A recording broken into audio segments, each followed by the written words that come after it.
না, ফাঁকা যে টবগুলো দীর্ঘদিন ধরে পড়ে আছে, এইবারে ভাবছি এইগুলোকে ভর্তি করেই ছাড়বো। যেরকম এই টবটা, এই 3টে হ্যাঙ্গিং টবই আমার ব্যালকনিতে রাখা ছিল। তো আগের বছরে মনে হয় পিটুনিয়া লাগিয়েছিলাম, আগের বছর না তার আগের বছর আমার ঠিক মনে নেই।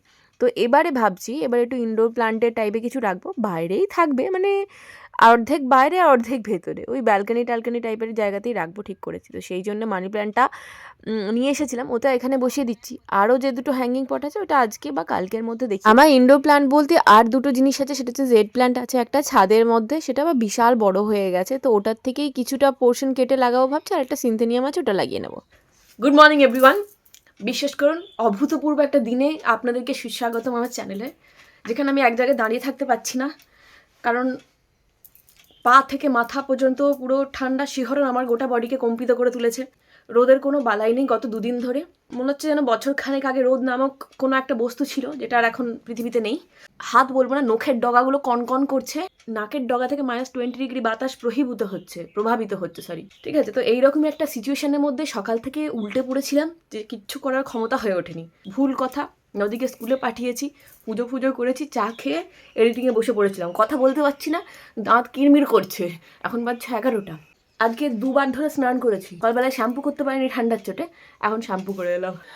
করতাম না যদি না একটা স্পেশাল শর্ট শ্যুট থাকতো, কারণ সামনে সরস্বতী পুজো, ভাবছি সরস্বতী পুজো একটা লুক ক্রিয়েট করবো। কীভাবে করবো আমি জানি না, বিশ্বাস করুন সেই মনের জোরটুকু একটুও পাচ্ছি না, কিন্তু পুশ হার্ডার এরকম করে যেতে হবে, ঠিক আছে। আমি আপাতত যেটা করব, জল খাবার কিছু করব। তার আগে ভাবছি আমার এই যে র্যাক আছে এর মধ্যে যা যা দরকারি জিনিস আছে সেগুলো রাখবো, বেদরকারি জিনিসগুলো এখান থেকে ফেলবো। কোথা থেকে শুরু করব বুঝতে পারছি না, আর কীভাবে কি শুরু করব। এই হচ্ছে বাইরের ওয়েদার, এত হাওয়া দিচ্ছে, দেখাচ্ছি দাঁড়ান।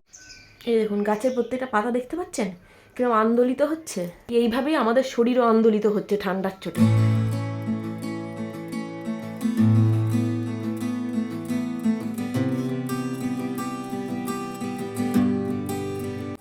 বেসিক্যালি আমার এই র্যাকটায়, মানে এটা প্রায় 5টা না 6টার মতো র্যাক আছে। তো এই বড় র্যাকটাতে আমি ওপরে যে সমস্ত রান্না করার জিনিসপত্র বা কেকের সরঞ্জাম এইগুলোই রাখতাম।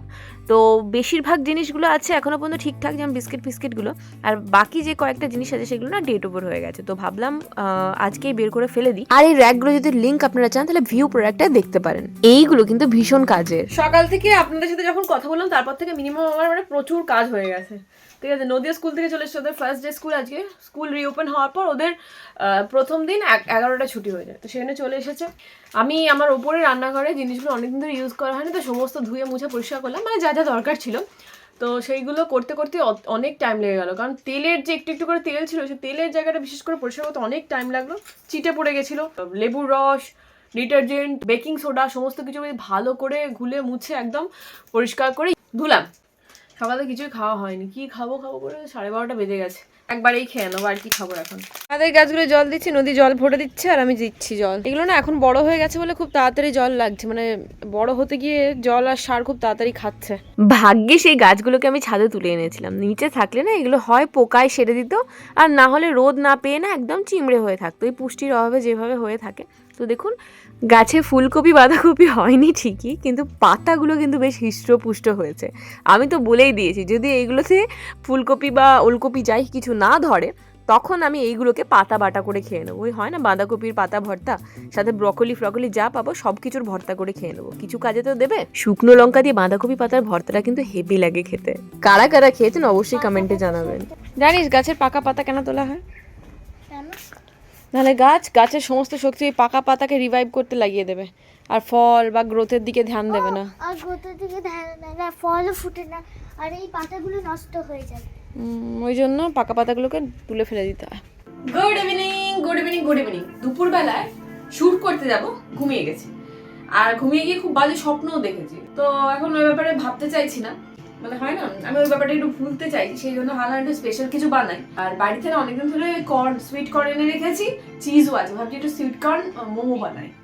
ময়দা নিয়ে চলে এসেছি, ময়দাটাকে মাখবো, মেখে মোমোটা বানাবো, চিজ কর্ন মোমো। এই তেলের বোতলগুলো ধুয়ে রাখলাম, একটা নিচে আছে আর একটা এটা, একটাতে সাদা তেল রাখবো আর একটাতে লাল তেল। আগে মোমো বানাতে খুব ভয় লাগতো যে হবে কি হবে না, আলটিমেটলি 1-2বার দেখার পরে আর করার পরে না বেশ ভালো হয়ে গেছে। এখন কিন্তু যাই দিয়েই মোমো বানায় না কেন জিনিসটা বেশ ভালোই বেরোয়, হয়তো ওখানের মতো এত পাতলা পাতলা হয় না, কিন্তু খেতে খারাপ লাগে না। কবে থেকে ভাবছি মেয়ের জন্য একদিন চিকেন মোমো বানাবো, শুধু মেয়ের না, সুস্মিতা, পূজা ওরাও খেতে ভালোবাসে, তো ওদের জন্য বানাবো ভেবেছি চিকেন মোমো। বাট কি বলুন তো, ওপরের এই সেট আপে না মোমো বানানো না খুব চাপের, আমার বারবার হাত ধোয়া, চিকেন ফিকেন এখানে আমি খুব একটা আনতে চাই না, খুব কম আনি আর কি, আর কিমার ব্যাপারটা আরো মেসি হবে। তবে করবো তো বটে একদিন, আজ না হয় কাল। আমি অনেক দিন আগে এক জায়গায় চিকেন মোমো খেয়েছিলাম, মনে আছে, ওখানে না পেঁয়াজ কলি দিয়েছিল, মানে পেঁয়াজ কুচিতে ছিল, সাথে ছোট ছোট করে পেঁয়াজ কুচি দিয়েছিল, আর খেতে এত ভালো লাগছিল। এমনিতে পেঁয়াজ কলি আমার খুব পছন্দের একটা জিনিস, তো আমারও ইচ্ছা আছে এরপর যখন আমি চিকেন মোমো বানাবো তখন ওই পেঁয়াজ কলি দিয়েই বানাবো। তো মোমোর জন্য দেখুন আমি এখানে ছোটো ছোটো করে লিচি কেটে নিয়েছি, এরপরে সব কটাকে একদম পাতলা পাতলা করে বেড়ে পুরটা ঢুকিয়ে স্টিমে বসিয়ে দেবো, আর সব কটা একসাথে করে নেবো, বেশি যেহেতু হবে না। আমার আজকে এটা করার কারণ হলো, কর্নটা আমি প্রায় আরামবাগ যার আগে কিনে রেখে গেছিলাম, তো ওটা না লোকাল দোকান, মানে সবজির দোকান থেকে নিয়ে গেছিলাম, ফ্রোজেন কর্ন না।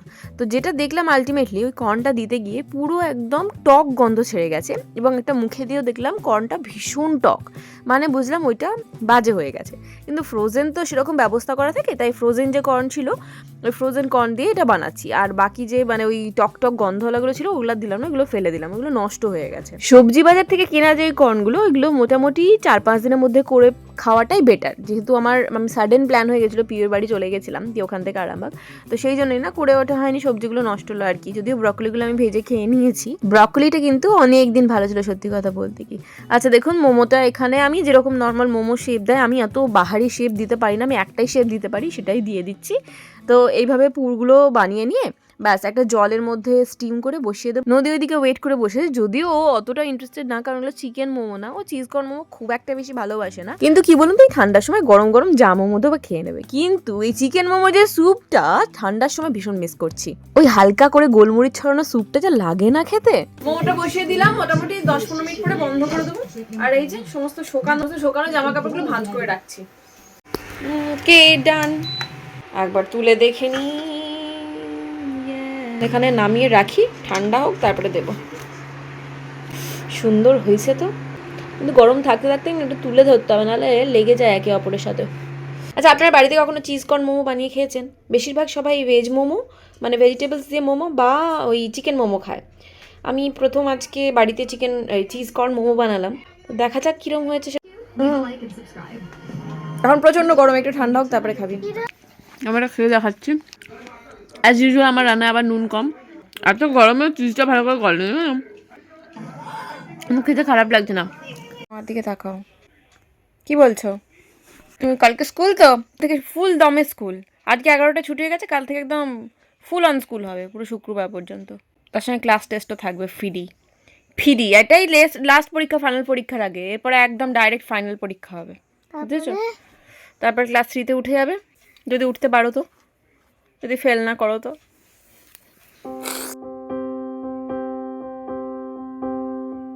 সকালবেলা ঘুম থেকে উঠে দেখি মারাত্মক সে এক ওয়েদার, এখন 8 ডিগ্রি চলছে, মানে ভাবতে পারছেন। আমার আর কোনো উপায় নেই, যেহেতু কালকে ময়দা মেখেই রেখেছিলাম, ভাবলাম যে নদীকে আজকে একটু লুচি করে দিই, ও টিফিনে লুচি নিয়ে যেতে খুব ভালোবাসে, কিন্তু তরকারি তো আর কিছু নেই, ওই লুচি আর মিষ্টি আছে, মিষ্টিই দিয়ে দেবো, ওই দিয়েও খেয়ে নেবে আরামসে। সেসব তো ঠিক আছে, কিন্তু স্নান করব কি করে? এমনিতে আমি সকালবেলায় ঠান্ডা জলে স্নান করি, আর বুঝতে পারছেন এই ওয়েদারে ঠান্ডা জলে স্নান করা, কেন কি জানে গরম জলে চান করে আমার না পোষায় না, একবার স্নান বলছি একবার চান বলছি, যাই হোক আমি চান বলেই অভ্যস্ত।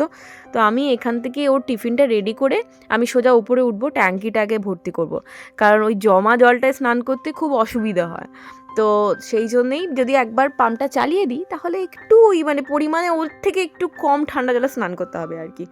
তো ওটা করবো, দিয়ে তারপরে আস্তে আস্তে পুজোর দিকে যাবো আর কি, নদীকেও তুলবো। কিন্তু আমাদের তো ঠিক আছে, বাচ্চাগুলোকে যে কী করে ঘুম থেকে তুলেই এত ঠান্ডায় বের করবো, বাইরে কীরকম ঝোড়ো হাওয়া দিচ্ছে, হয়তো টাইম ল্যাপসে দেখলে আপনারা বুঝতে পারবেন। শুধু ঠান্ডা হলেও না অতটা অসুবিধা হয় না, ঠান্ডা হোক না অসুবিধে কি, কিন্তু এই ঝোড়ো হাওয়া চললে সেটাই তো একটা প্রবলেমেটিক ব্যাপার। শুনলাম নাকি অনেক সরকারি স্কুল ছুটি দিয়ে দিয়েছে এত ঠান্ডা জের দেখে, সত্যি বাচ্চাগুলোর জন্য কষ্টও লাগে, কিন্তু উপায়ও তো নেই, কত ছুটি দেবে? এই তো উইন্টার ভ্যাকেশন কাটিয়ে উঠলো, আবার যদি ছুটি হয় তাহলে তার পড়াশোনা করেই লাভ নেই। সেরকম দেখতে গেলে আর একটা মাসে হাতে টাইম আছে, তারপরে বাচ্চাদের ফাইনাল শুরু হয়ে যাবে। রেডি হয়ে গেছে, নদী খাওয়া হয়ে গেছে, নদীকে আজকে হ্যান্ড গ্লাভস পরে পাঠাচ্ছি, বাইরে সবাই হ্যান্ড গ্লাভস পরে যাচ্ছে, প্রচন্ড ঠান্ডা বাইরে। না খাবো কেমন ভাবে, ধরে কানটা ঢাকা দি। হ্যাঁ ঠান্ডা বলে ঠান্ডা। নদীকে অটোতে বসিয়ে দিয়ে আমি একটু যোগা ফোগা প্র্যাকটিস করছিলাম, যোগা ভালো করে করলাম, অনেক দিন পর আজকে ইমিউনিটি বুস্টের যোগাটা করলাম, কারণ এখন যা শীতের সময় পড়েছে খুব তাড়াতাড়ি ঠান্ডা জ্বর এগুলো হবে। জলখাবারের ব্যবস্থা, জলখাবার খাবো না, একবারে ভাত টাত খেয়ে নেবো। আজকে ভাবছি একটু ডাল দিয়ে ডালের বড়া করব, বড়ার ঝাল বানাবো।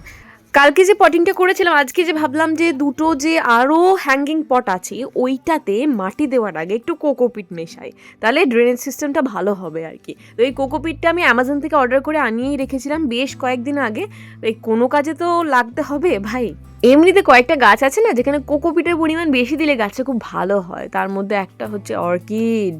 কিন্তু সত্যি কথা বলতে কি, অর্কিডস হচ্ছে বড়লোকসদের ফুল, তো সেগুলো আমাদের ঘরে রেখে লাভ নেই, বড়লোকসরা রাখবে। আর ওটা মেনটেন্স না খুব হাই, খুব যত্ন করতে হয়। এই যে বড় গামলাটা দেখছেন, এই গামলাটা আমি বের করলাম স্টোর রুম থেকে, দিয়ে এরপরে এই যে কোকোপিটটাকে এর মধ্যে ভালো করে ভিজিয়ে রাখবো, তারপরে পটিং করব। ওকে, এই ঠান্ডার মধ্যে কাঁপতে কাঁপতে আমার অবস্থা পুরো খারাপ হয়ে যাচ্ছে, কথা বলতে পারছি না, দাঁতে দাঁত লেগে যাচ্ছে। তাই আজকে ব্লগটা এখানেই শেষ করছি, দেখা হচ্ছে নেক্সট ব্লগে। আপনারাও ভালো থাকুন, লেপের ভেতরে থাকুন, বাই।